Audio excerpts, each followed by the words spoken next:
Hi Marie, thanks for joining us on the In Conversation With. I think first of all, if we just do some introductions for the people that are listening, if that's okay. So Yeah. if you wouldn't mind going first. Yep, sure. So I'm Marie Hardiman. I'm the Head of Customer Support at the Guinness Partnership. Yeah. So Guinness Partnership, we're quite a large national housing association. We've got 66,000 homes and about 55,000 of those are rented. And we operate across quite a broad stock area all around the country. And my service consists of customer support who provide financial and welfare support and advice. And then we've also got our tenancy enforcement service who deal with antisocial behaviour, domestic abuse and safeguarding. Wow, okay, that's a lot. Thank you very much for that. So I think today I'm just going to ask you a couple of questions, and obviously you can go into as much detail as you like on the answers. But I think first of all, what we'd like to know is, originally when you started working with us all those years ago, kind of what was the main challenge you were facing, and kind of has it changed? And if you can kind of answer that one first, then we can obviously go into the next ones. Yeah, sure. So when I first joined Guinness, I was actually the customer accounts manager, and our customer accounts service are responsible for income collection. And when I say income collection, that also includes credit management because our customers pay their rent in advance. So it's also making sure that right from the start, our customers are able to sustain tenancies. So we looked very closely at budgets and affordability, but also I was working very closely with our lettings service, particularly around new customers when they first set up the tenancy, and then the customer support service, which I'm now head of. So there were three different services at Guinness, all talking to customers about their finances. They were all using different ways of recording that information. They all asked different questions, trying to get to the same answer. And I suppose all three of them, although they were looking at it through a slightly different lens, they were all trying to understand overall the customer and their family's position to sustain that tenancy. None of the information was shared between the three teams. None of the information was shared with a customer. So a customer might talk to our letting service and perhaps provide the information to demonstrate they could afford the property. 2 months later, they've perhaps not been able to maintain their rent payments and they're talking to our customer account service, potentially giving a slightly different version of events. So you've got two different people talking to that customer about the same thing and neither one can see the information that's already been provided. And then my service is a referral service, so the customer accounts team might refer someone in because they're in arrears, or lettings might refer someone in because the tenancy might be a bit of a struggle. And then that's a third conversation. So we were talking to the customer, asking the same question 3 times and not doing anything intelligent with that information. I think that was the beginning of the problem. Okay. So what I'm hearing is there's a lack of consistency across the teams. There wasn't really a single view of the customer, and there's a lot of repetition of the different, the same thing in different departments or the same kind of questions and contacts as well. Is that right? Just lots of communication, and it was all on monster-sized spreadsheets. So it was quite inefficient, the way it was recorded, the way it was shared, how long it took to complete. It was probably quite old-fashioned in the way that we sort of got these spreadsheets. They did the job, but like I say, they weren't intelligent. So no one was using a tool that was particularly effective. And I suppose, although that was very much an income and expenditure account, if you like, it didn't go to that next level to sort of say, well, that this customer might be entitled to more, or there might be a different way that they could manage their budget. It didn't do that. It just recorded fact and a point in time. And then that would be saved with the person that had taken that information, potentially never viewed again. So the next time you're talking to the customer, you'd be starting from scratch. So that was the initial problem. You've got 3 teams all trying to support a customer with their budget, but acting very independently. And from a customer point of view, you're thinking, well, especially a new customer, in the first 2 or 3 months of working with Guinness, I've spoken to 2 or 3 people who've asked me the same questions and the same information, and that might not be the best customer experience for them and give them the best impression of us. Yeah, that's true. I suppose I didn't think of it from that point of view as well. And it sounds like there's a lot of lost time, a lot of lost energy and efficiency in doing that as well. So I think that leads us quite well into question 2, which is why did you choose Policy and Practices Solutions, that being the benefit and budgeting calculator, to help you address those factors that we've just mentioned? I think at the time, so I'd just moved to Guinness from local government, so I'd been working with policy and practice for a couple of years. My previous role was head of enablement and welfare at Croydon Council, and that particular service was quite new. And what had been really key to the success of that service was using data, and using data more intelligently to proactively work with customer groups. So I think I was already aware of policy and practices work, but equally there were lots of standalone tools available which captured financial information, or I mean they're called budget calculators, or you tended to have either a benefit calculator that had got all the latest benefit welfare information on all the regs, you know, it was really good at highlighting what a person might be entitled to, or you'd got standalone income and expenditure tools. There was nothing out there that kind of joined the two together, and nothing that was planned to be used more than once, I suppose. So the advantage for policy and practice was that it was cloud-based. It was something that all three of those services could view that information at any point in the future. They could go back to that, and they could either update that existing record. The other thing that I think was very different was the ability to look at better off scenarios. So with standalone tools or calculations, you pretty much had to re-enter all of the information, you know, to say, well, okay, if we put this scenario in, you've got to start a full calc. Whereas with the budget tool that you guys provide, we were able to use those better off scenarios to look at maybe, I mean, from a customer accounts point of view, so an income collection point of view, arrears arrangements were quite static, quite point in time. It's right, this is your circumstances now, this is your arrears repayment plan for however long that might take to clear. But actually customer circumstances change. So we wanted to understand if actually your child's becoming a non-dep and there's going to be an impact, a negative impact, or actually you're going to increase your hours next year because your child starts school, what might that look like? So it was much more fluid, I suppose. It was going to be something that we could use with our customers moving forward, you know, during their time with us.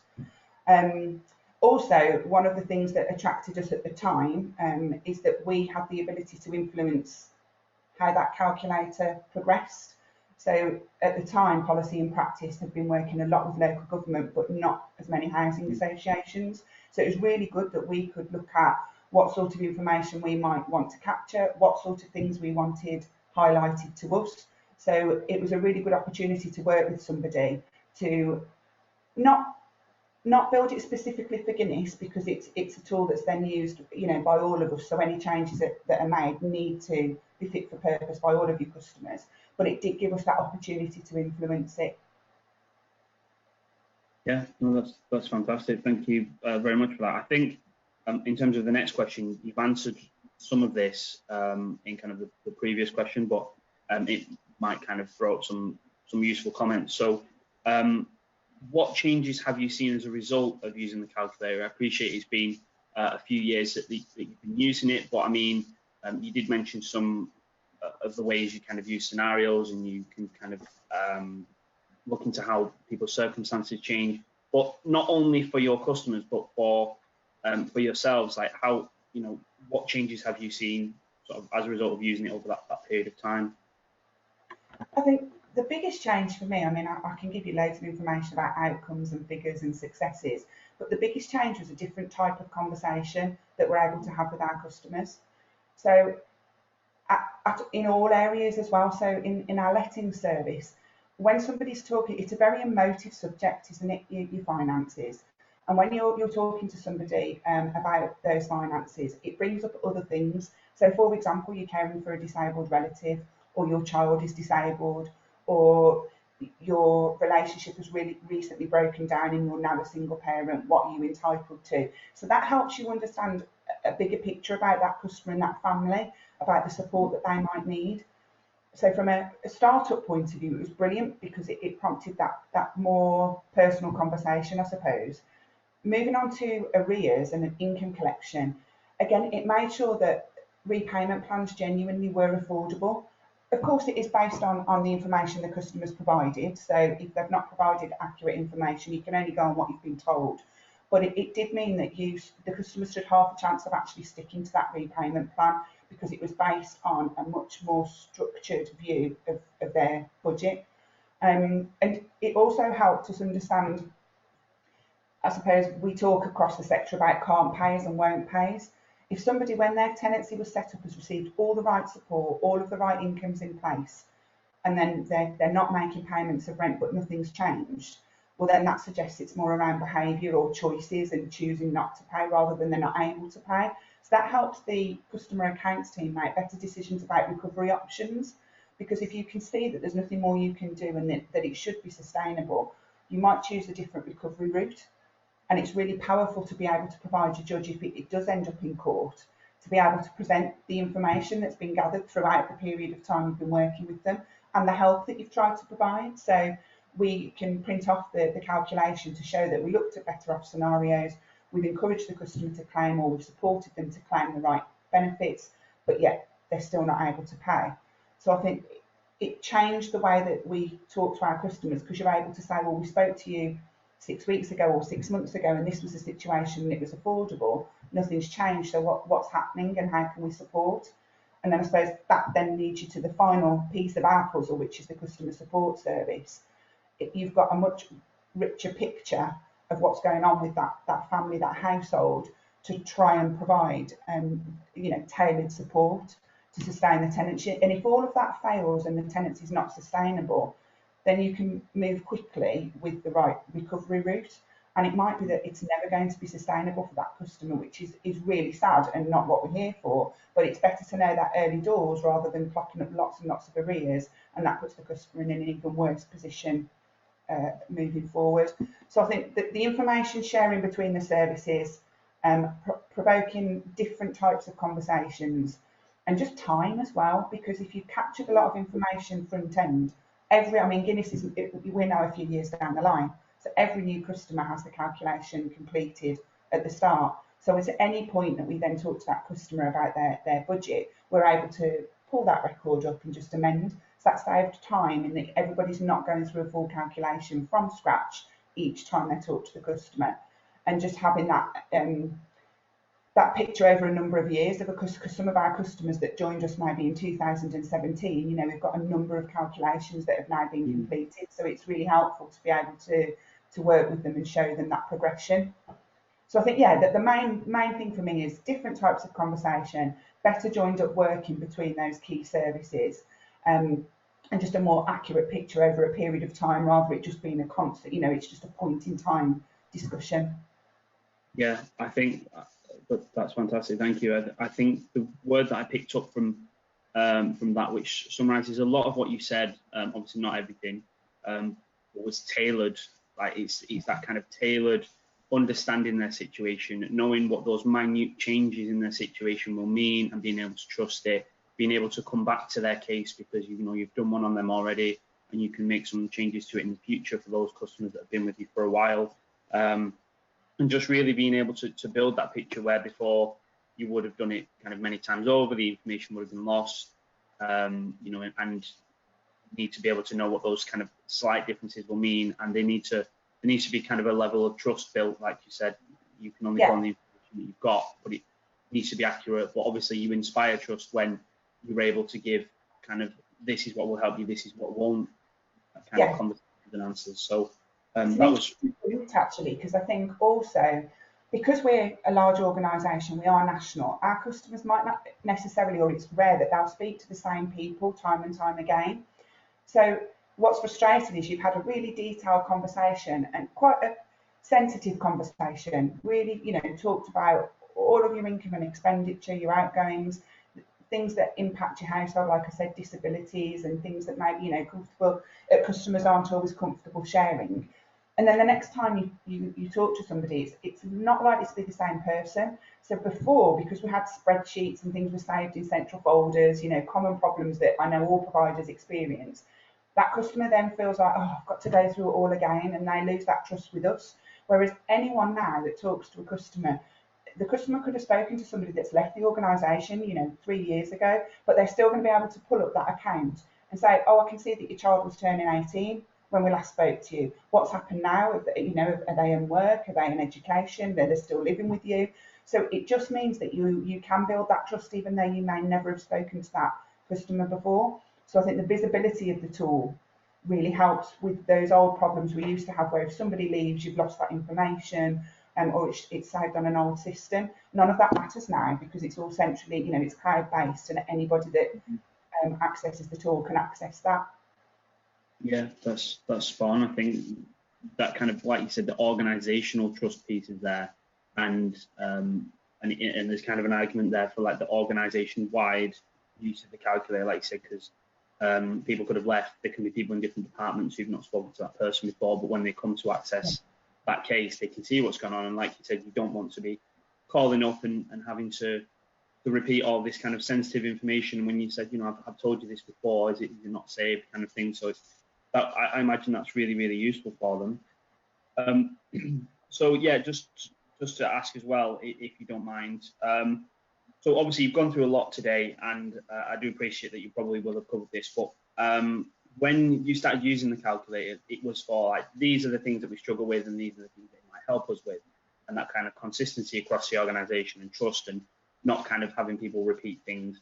But were there any added bonuses that came as a result of using the calculator or working with us that you kind of didn't expect initially, and you know, that kind of came along and you were like, oh, that's a kind of a nice surprise? I mean, I've talked about the type of conversation that we had with customers. That was something that I didn't expect to be as powerful as it was. But I think also that that's very much about customer, which obviously is the main priority.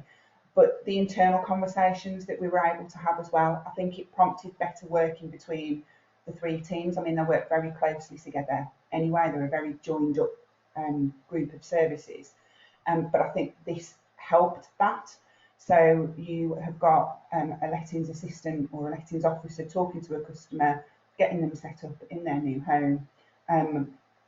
They then really don't talk to that customer again. So then being able to talk to the next two teams that might be involved and share that information. And it's not just what's black and white in the calculator. It's, you know, if, for example, we talked about, someone's mentioned disability, but another one is bereavement benefit.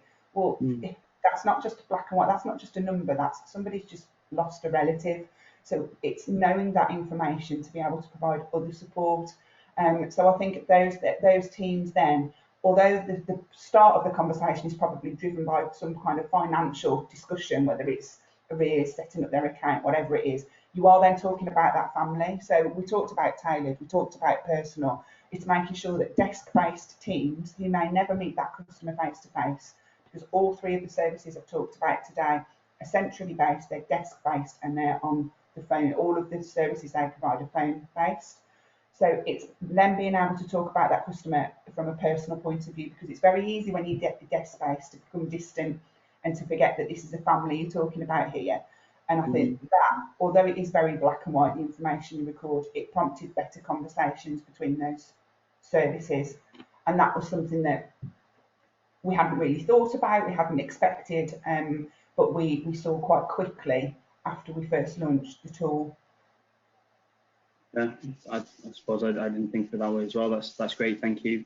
And just the last question again, doesn't have to be too detailed, but just something I was interested in hearing from yourself is kind of what you would predict the short and kind of long-term future for housing associations specifically to look like, you know, if you had to make your kind of best guess, and if you've kind of already made some plans or contingencies or sort of started working towards this. I know you guys are really kind of progressive and proactive, and you know, doing a lot of good work with customers, but just wondering if there's if you thought about that, which I'm sure you have.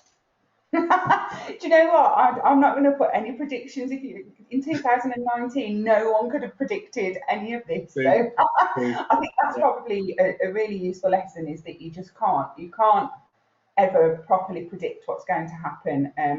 I think one of the things that's absolutely obvious now is that the need for social landlords is it's greater than ever, isn't it?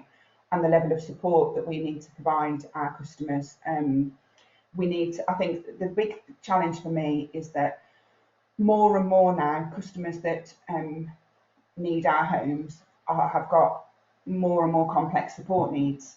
So I think it's us as housing providers gearing up for that, and it's really important to use data to understand the needs of our customers.